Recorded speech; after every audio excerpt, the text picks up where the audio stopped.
जिल्हा व अतिरिक्त सत्र न्यायालय दर्यापूरच्या नव्या इमारतीला 1 वर्ष पूर्ण झाल्याच्या निमित्तानं बुधवार रोजी वर्धापन दिन सोहळा मोठ्या उत्साहात साजरा करण्यात आला। यावेळी संपूर्ण न्यायालयाची इमारत आकर्षक विद्युत रोषणाईने सजवण्यात आली होती, तर न्यायालय परिसरात उत्सवी वातावरण पाहायला मिळालं। या कार्यक्रमाला अमरावती जिल्हा व सत्र न्यायालयाच्या प्रमुख जिल्हा व सत्र न्यायाधीश श्रीमती उज्ज्वला नंदेश्वर या प्रमुख पाहुण्या म्हणून उपस्थित होत्या। तसंच अतिरिक्त जिल्हा न्यायाधीश सत्यवान डोके, न्यायाधीश मनील कुमार लोकवाणी, महेश शिलार, उदलक पाटील, आशिष जोशी, समीर कमलाकर, प्रदीप शेळके तसंच दर्यापूर वकील संघाचे अध्यक्ष ॲडव्होकेट प्रदीप शेळके यांची प्रमुख उपस्थिती होती।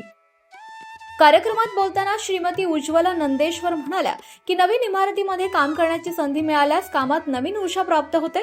न्यायालयीन कामकाज अधिक प्रभावी आणि सुसूत्र पद्धतीने पार पाडण्यासाठी आधुनिक सुविधांची आवश्यकता असते। त्यांनी पुढे सांगितलं की न्यायालयीन इमारतीमध्ये भविष्यात शुद्ध पिण्याच्या पाण्याची व्यवस्थाही करण्यात येणार आहे। तसंच विविध रखडलेल्या समस्या टप्प्याटप्प्याने मार्गी लावण्यात येतील। यावेळी त्यांनी नुकतीच स्थापना झालेल्या दर्यापूर वकील संघाच्या नवीन कार्यकारिणीचे अभिनंदन करून पुढील वाटचालीस शुभेच्छा दिल्यात।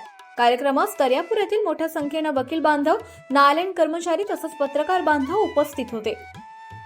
वर्धापन दिनानिमित्त उपस्थित मान्यवरांनी न्यायालयीन व्यवस्थेच्या बळकटीसाठी सर्वांनी एकत्रितपणे कार्य करण्याची गरज व्यक्त केली आहे। न्यायालयाच्या नव्या इमारतीच्या पहिल्या वर्धापन दिनानिमित्त झालेला हा सोहळा दर्यापूरच्या न्यायालयीन इतिहासातील एक महत्त्वपूर्ण आणि स्मरणीय क्षण ठरलाय। हा क्षण प्राप्त झाला की सर्वोच्च न्यायालयाचे सरन्यायाधीश यांच्या उपस्थितीमध्ये, त्याचप्रमाणे उच्च न्यायालयाचे इतर वरिष्ठ न्यायाधीश यांच्या समक्ष हा अतिशय भव्य दिव्य असा सोहळा पार पडला होता। आपल्या ह्या कार्यक्रमाच्या काही अल्पकृती आणि काही छायाचित्र मी बघितले होते, तेव्हा मला खरंच खूप छान वाटलं होतं की आपल्या विदर्भात इतक्या भव्य वास्तू बनत आहेत, कोर्टाच्या वास्तू बनत आहेत। कारण सर्वांनाच माहिती आहे की आता आपल्याला जसा अध्यक्ष साहेबांनी त्यांच्या भाषणामध्ये एक आढावा सांगितला की आपण किती कठीण परिस्थितीत कोणत्या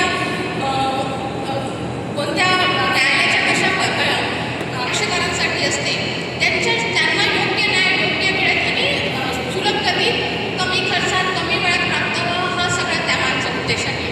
नवीन इमारतीत चांगल्या ठिकाणी काम करताना नक्कीच आपल्याला ऊर्जा मिळते, कामं करण्याची अजून आवड निर्माण होते आणि चांगले कामं जेव्हा होतात तर नक्कीच आपले जो यंग जनरेशन असतं, आपल्यानंतर जे येणारे आपले कनिष्ठ लोक असतात, आपले बंधू-भगिनी असतात जे छोटे, त्यांना पण देखील एक